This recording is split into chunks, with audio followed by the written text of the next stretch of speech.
boobu léegi yéen a ngi fi toog di ma xaar kon cant ak ngërëm laa leen ameel di leen nuyu bu baax di leen féliciter di leen encourager seetu nuyoo bi madame le gouverneur bi ma àndal ñëw fii ci SEDAF bi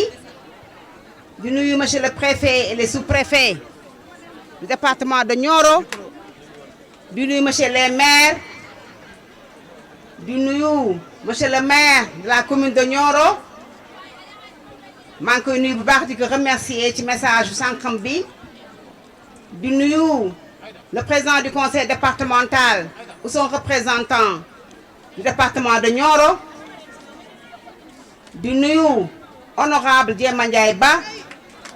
sama sœur sama xarit ku may jàppale honorable maa lay nuyu bu baax fii ci département de Nioro bu ñu demee tey fële ci cérémonie bi dinañu wax sama diggante ak yow bu baax a baax a baax di nuyu mon frère monsieur le directeur général de l'APROSI monsieur Momad Ba maa lay nuyu bu baax di kontaan ci ànd bi nga ànd ak man fii ci département de Nioro malgré ce agenda bu chargé waaye da nga xam ne fii ma ñëw sa dëkk la te ñi may seesee jigéen la ñu ngi ànd ak man ci bés bi kon ñu ko rafetu baax di ci kontaan di remercier tous les maires les responsables politiques imam yi chef de quartier yi maa ngi nuyu ñëpp di beneen ñëpp nuyoo di indi nuyoo monsieur le président de la république son excellence Macky Sall di leen sant bu baax di leen gërëm ci accueil chaleureux bi ngeen ma réservé fii SEDAF bi di nuyu madame la coordonnatrice du SEDAF di nuyu responsable yi nekk SEDAF bi madame la présidente nga xam ne moo yor en charge la formation des femmes fii au niveau du SEDAF maa ngi koy nuyu baax di ko féliciter baax di ko remercier ñëw nag tey fii si département de Nioro commencé ko par ay visites dem seeti chefs religieux yi dem seeti FEPROMAS fa la njëkkee dugg ci dëkk bi bu ñu nee FEPROMAS defe naa jigéen a tax ñu koy wax parce que ay jigéenu jàmbaar ñoo fa nekk ñoom tam di liggéey ñu dem seeti leen dem Daaru Salaam seeti imam seeti Serigne Ndaw bu fa nekk di ko sargal moom tam di ko ziar mujjee ki daara sëñ Jaawo ñu demoon fa léegi ñu jugee fa tey ñëw fii SEDAF bi SEDAF bi nag bu ñëwee département de Nioro fierté la pour ñun ndax yaakaar naa ci 45 départements du Sénégal 12 départements ñoo ci am SEDAF ñoo ci am SEDAF defe naa département de Nioro desuñu ci ginnaaw ñu leen félicité bu baax di leen ci encouragé ma yëkkatiwaat kàddu yi nga xam ne madame la présidente wax na ko léegi bâtiment bi ngeen di seen bâtiment la yéen jigéen waa Nioro yéen leen ko fi defal te def ko fi nag du pour ngeen koy xool waaye pour ngeen ñëw fi la ma bëgg jigéen ñëpp xam ne fii mooy seen kër fi état du Sénégal tabax pour que jigéen ñi gis seen bopp ci li nga xam ne lu ñuy liggéey ñu renforcer ay formation renforcer seen leadership renforcer seen formation technique pour que fi ngeen seentu ngeen nekk foofu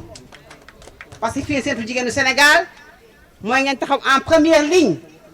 ci kër yi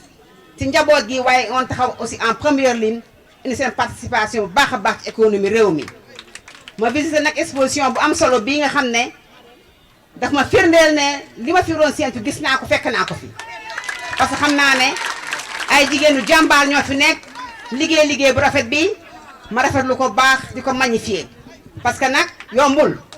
dafa am exposition am transformation waaye fii ma ñëw moom wóor na ma wóor ya transformation yi fi nekk mën naa koo lekk parce que aux normes am nañu Fra par des accompagner leen ba ñu am formation SEDAF aussi jàppale leen kon vraiment maa leen félicité baax di leen encouragé di wax ne noonu la yéen nag ngeen nekk na image nekk exemple jigéenu àddina bi yëpp particulièrement jigéenu Sénégal ngeen nekk ay jàmbaar di liggéey di taxaw di produire li ngeen produire kon dañu leen félicité baax di leen encouragé SEDAF nag boo déggee ñu koy wax ci dispositif ministère de la femme daf ci am solo parce que SEDAF mooy infrastructure boo xam ne mooy porter tous les projets agenda jigéen bi ñu koy wax mooy d'abord ngeen mën a seen bopp autonomisation de la femme bu ñu koy wax defe naa moo nekk au cœur parce que jigéen nag balaa li ñu koy wax lépp phénomène yëpp ay violences basées sur le genre renforcement du leadership yooyu yëpp la promotion de la condition féminine defe naa balaa mu war a mën nekk da ngay mën a seen bopp te mën a sa bopp nag fii lañ koy defee fii lañ koy jàngee fii la ñuy renforcer seen capacité fii lañ indi ay financement formation fii la nekk kon jigéen fi nga war a taxaw fa ngeen tax il faut ngeen ñëw SEDAF bi kon jàpp naa ne SEDAF bi nag vision bi ci amaat vision bu am solo la jàpp ne SEDAF bi léegi lépp loo xam ne la projet la ci agenda de la femme et de la jeune fille lépp dafa disponible fii ci SEDAF bi ñu fexe ba ñu am fi ay boutique de droit jàppale jigéen seen ay jafe-jafe jigéen ne victime de violence bu ñu ko amee ñëw indi fii SEDAF ñu jël leen fi en charge jàppale leen réinsérer dans la société ñu soxla formation indi ko fii SEDAF bi jox leen ko fi ñu fekk ñu am comme ni ko waxee les mutuelles des femmes boo xam ne bu ñu soxla ay financement dañu ñëw gëstu ko fii lépp loo xam ne jigéen dañu ko soxla daal pour seen àq ak seen yelleef ak seen condition de vie ak seen autonomisation dañu ko war a fekk fii SEDAF bi loolu mooy vision bi léegi kon vraiment ñu ngi sant bu baax di leen remercier bu baax di leen féliciter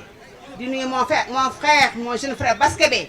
maa ngi koy nuyu ko sant moom te di ko gërëm di nuyu délégation bi ànd ak man ñëpp bàyyiwuma kenn su ma limee damay juum kontaan naa ci yéen di sant bu baax di gërëm bu baax di leen féliciter